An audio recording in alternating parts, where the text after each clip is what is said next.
3927 칼럼 제37회 투표 해야 할까요? 투표 해야 합니다. 내일부터 이틀간 21대 대한민국 대통령을 선출하는 사전투표가 진행됩니다.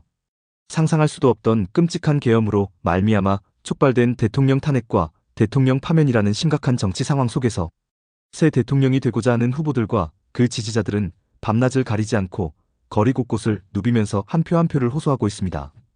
그리고 국민은 뜨겁게 한 표 한 표를 호소하는 후보자들과 지지자들을 바라보면서 누구를 찍어줄지 또 어느 정당을 찍어줄지 마음을 정하기 시작했고, 그 정한 마음을 내일부터 이틀간 사전투표를 통해 표시하게 됩니다.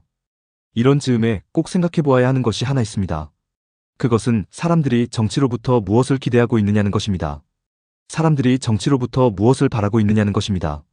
후보자들이 내놓는 이런저런 공약들이 참 많이 있습니다. 도서관을 지어주겠다, 학교를 지어주겠다, 전철을 놓아주겠다, 병원을 지어주겠다, 세금을 줄여주겠다, 경제를 회복시켜주겠다, 이런저런 공약들이 많이 있습니다. 그런데 사람들이 정치로부터 과연 이런 것들을 기대하고 있느냐는 것입니다. 이런 것들을 기대하면서 소중한 나의 한 표를 던지고 있느냐는 것입니다. 물론 이런 것들을 기대하면서 자기 표를 행사하는 사람들도 있기는 있습니다. 그런데 그것은 부분일 뿐 전체가 아닙니다. 사람들이 정치로부터 궁극적으로 기대하는 것은 이런 것들이 아닙니다. 국회의원 선거 때 뉴스를 보면 다음 국회에 가장 바라는 것이 무엇입니까? 라고 기자가 묻고 시민이 답하는 장면이 있습니다. 그때 시민들이 가장 많이 하는 말이 무엇입니까? 이제 제발 그만 좀 싸우라는 말입니다. 이제 제발 일 좀 하라는 말입니다. 이제 제발 국민을 위한 국회가 되어주고, 이제 제발 국민을 위한 정치를 해달라는 말입니다. 국민이 국회에 바라고 국민이 정치에 바라는 것은 이렇게 세 가지로 압축할 수 있습니다. 대통령께도 마찬가지입니다. 싸우지 않는 대통령, 일하는 대통령, 국민을 위한 대통령이 되어달라는 게 가장 큰 바람입니다. 바꾸어 말하면 국민은 대통령과 국회의원을 비롯한 정치인들이 국민의 행복한 삶을 위해 서로 양보하고 서로 타협하며 열심히 일하는 모습을 기대하고 있다는 말입니다. 그런데 지금까지 대통령이, 국회의원이, 또 정치인들이 보여준 모습은 이런 모습이 아니라 정반대의 모습, 즉 자신들의 유익과 자신들의 이익을 위해 상대방을 헐뜯으며 싸움만 하는 사람들의 모습이었습니다. 여러분은 어떻게 생각하실지 모르지만 저는 그렇게 생각하고 있습니다. 그렇게 생각할 뿐만 아니라 한 발 더 나아가 정치의 기본적인 속성은 정치인들이 자신들의 유익과 자신들의 이익을 위해 상대방을 헐뜯으며 싸움에 매달리는 것이라고 생각하고 있습니다. 그리고 그 싸움에서 이긴 정치인들이 국민 앞에 작은 선물 보따리 하나 정도를 던져주는 것을 정치라고 생각하고 있습니다. 이렇게 말씀을 드리면 정치를 너무 회의적으로 바라보는 것 아니야? 정치를 너무 비관적으로 바라보는 것 아니야? 도대체 정치에 관심을 두라는 거야? 두지 말라는 거야? 도대체 투표하라는 거야? 하지 말라는 거야? 이렇게 오해하실 분들이 혹 계실지도 모르겠습니다. 그런 오해를 불식시키기 위해 결론부터 미리 말씀드리자면, 제가 정치를 회의적 시각으로 또 비관적 시각으로 바라보는 것은 맞습니다. 그럼에도 불구하고 저는 모든 사람이 반드시 정치에 관심을 가져야만 한다고 주장하는 사람입니다. 모든 사람이 반드시 투표에도 참여해야 한다고 주장하는 사람입니다. 왜 그런지 지금부터 그 이유를 말씀드리겠습니다. 먼저 제가 정치를 회의적으로, 비관적으로 바라보는 이유입니다. 그 이유를 말씀드리기 위해 먼저 성경 말씀 하나를 읽어드리도록 하겠습니다. 사무엘상 8장 11절로 17절에 나오는 말씀입니다. 너희를 다스릴 왕의 제도는 이러하니라. 그가 너희 아들들을 데려다가 그의 병거와 말을 어거하게 하리니 그들이 그 병거 앞에서 달릴 것이며, 그가 또 너희의 아들들을 천부장과 50부장을 삼을 것이며, 자기 밭을 갈게 하고 자기 추수를 하게 할 것이며, 자기 무기와 병거의 장비도 만들게 할 것이며, 그가 또 너희의 딸들을 데려다가 향료 만드는 자와 요리하는 자와 떡 굽는 자로 삼을 것이며, 그가 또 너희의 밭과 포도원과 감람원에서 제일 좋은 것을 가져다가 자기의 신하들에게 줄 것이며, 그가 또 너희의 곡식과 포도원 소산의 11조를 거두어 자기의 관리와 신하에게 줄 것이며, 그가 또 너희의 노비와 가장 아름다운 소년과 나귀들을 끌어다가 자기 일을 시킬 것이며, 너희의 양떼의 10분의 1을 거두어 가리니 너희가 그의 종이 될 것이라. 이런 말씀이 있습니다. 이 말씀은 사무엘상 8장 11절로 17절에 나오는 말씀입니다. 이 말씀이 누가 누구에게 주시는 말씀인지 아십니까? 이 말씀은 사무엘을 통해 이스라엘 백성들에게 주어지는 하나님의 말씀입니다. 이스라엘 백성들은 왕을 요구했습니다. 하나님이 마음에 들지 않는다고 사람인 왕을 요구했습니다. 그때 사람인 왕을 세워주면 어떤 일이 일어나는지 하나님께서 친히 알려주시는 말씀입니다. 어떤 일이 일어난다고 하나님께서 말씀하셨습니까? 백성들의 아들들은 모두 남종이 될 것이라고 말씀하십니다. 백성들의 딸들은 모두 여종이 될 것이라고 말씀하십니다. 백성들이 거두는 소산물의 10분의 1을 어김없이 빼앗아갈 것이라고 말씀하십니다.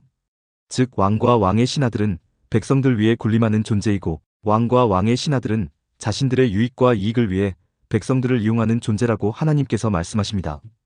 바로 이것이 정치인의 기본 속성입니다.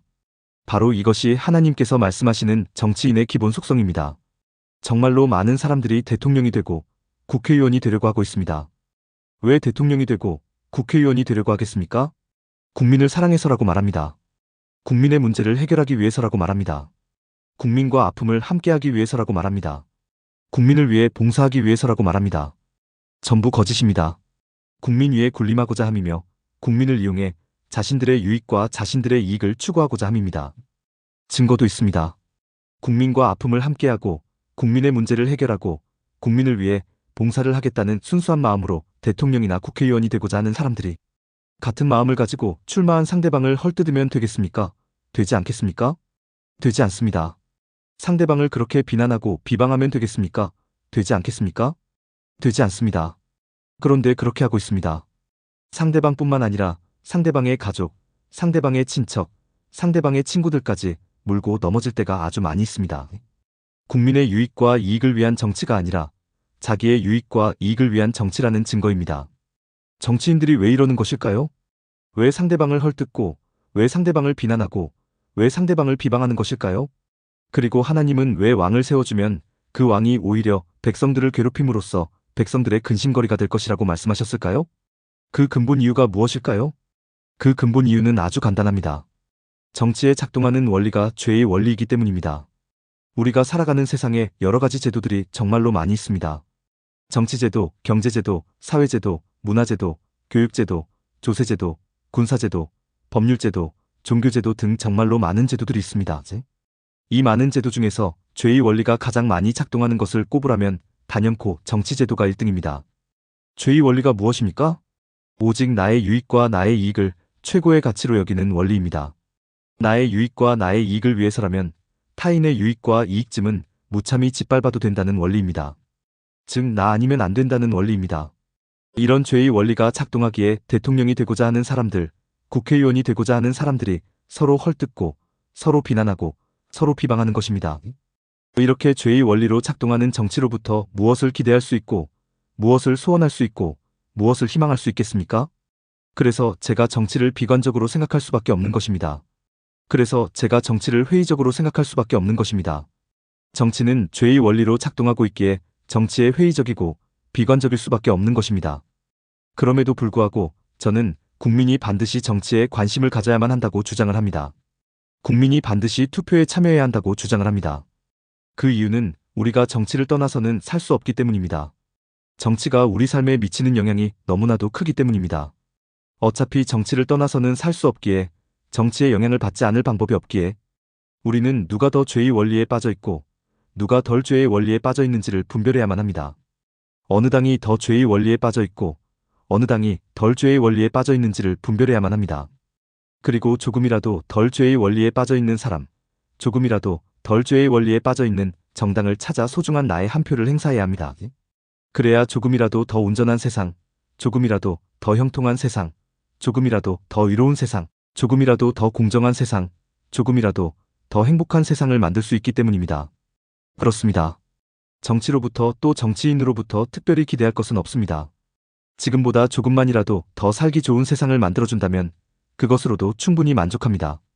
그런데 정치가 죄의 원리로 작동한다는 사실, 그래서 정치로부터 크게 기대할 것이 없다는 사실보다 우리를 훨씬 더 슬프게 하는 것이 있습니다.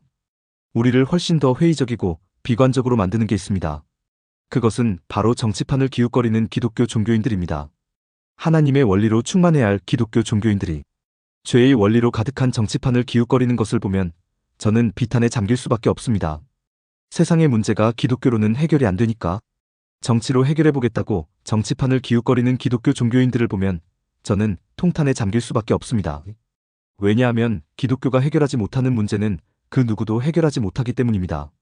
정치도, 경제도, 사회도, 문화도, 교육도 해결하지 못하기 때문입니다.